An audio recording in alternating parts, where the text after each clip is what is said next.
Alvin Lim dijemput dan ditahan pada hari Selasa 18 Oktober 2022 beberapa waktu lalu saat berada di Bareskrim Polri. Alvin Lim dinyatakan bersalah dengan vonis 4 tahun 6 bulan penjara oleh Majelis Hakim Pengadilan Negeri Jakarta Selatan terkait kasus pemalsuan dokumen. Selengkapnya kita bahas tuntas di acara Trending Case KPMH.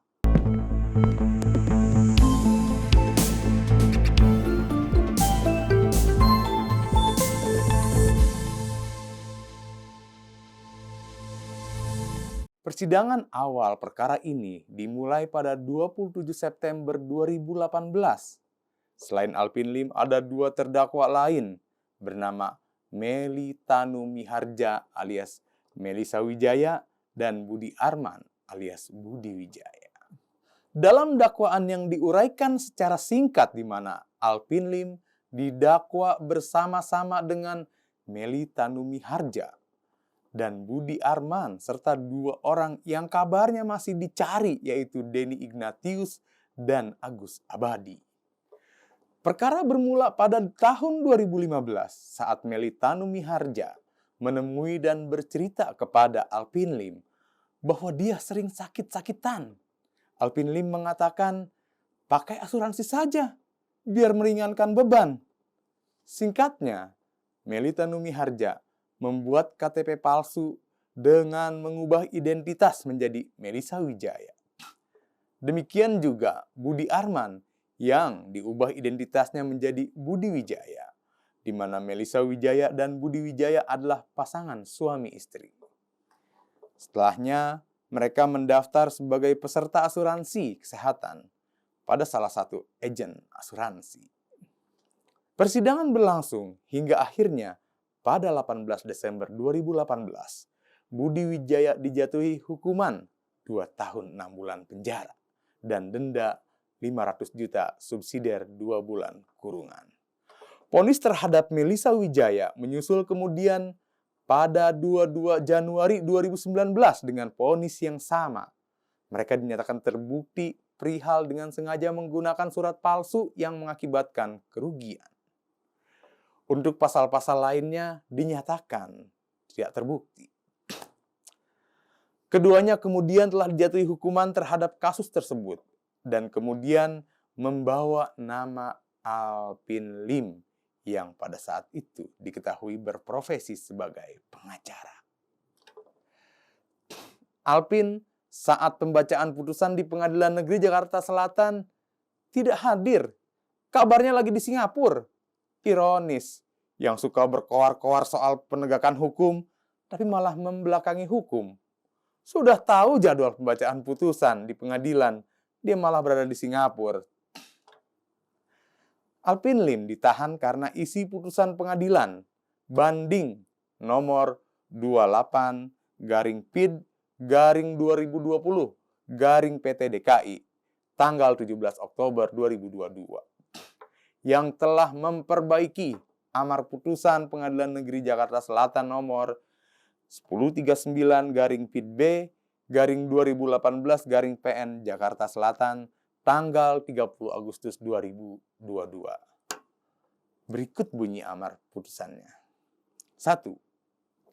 Menyatakan terdakwa Alvin Lim tidak terbukti secara sah dan meyakinkan bersalah melakukan tindak pidana sebagaimana dalam dakwaan ke-1 primer dan ke-1 subsidiar. Yang kedua, membebaskan terdakwa Alvin Lim dari dakwaan ke-1 primer sebagaimana diatur dan diancam pidana dalam pasal 263 ayat 1 junto, pasal 55 ayat 1 ke-1 junto, pasal 64 ayat 1 KUHP.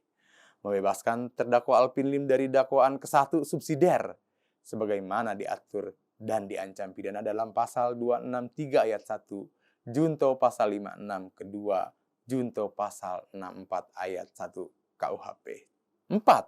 Menyatakan terdakwa Alvin Lim telah terbukti secara sah dan meyakinkan bersalah secara bersama-sama menggunakan surat palsu yang dilakukan secara berlanjut sebagaimana dakwaan ke-1 lebih subsidiar.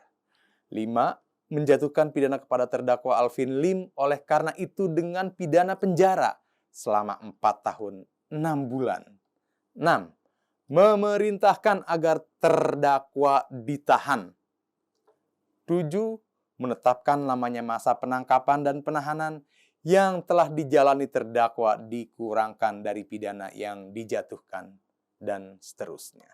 Atas putusan banding Pengadilan Tinggi DKI Jakarta, Jaksa Penuntut Umum melaksanakan penetapan pengadilan yang berada dalam putusan tersebut untuk melakukan penahanan terhadap terdakwa Alvin Lim di Rumah Tahanan Negara atau Rutan Salemba.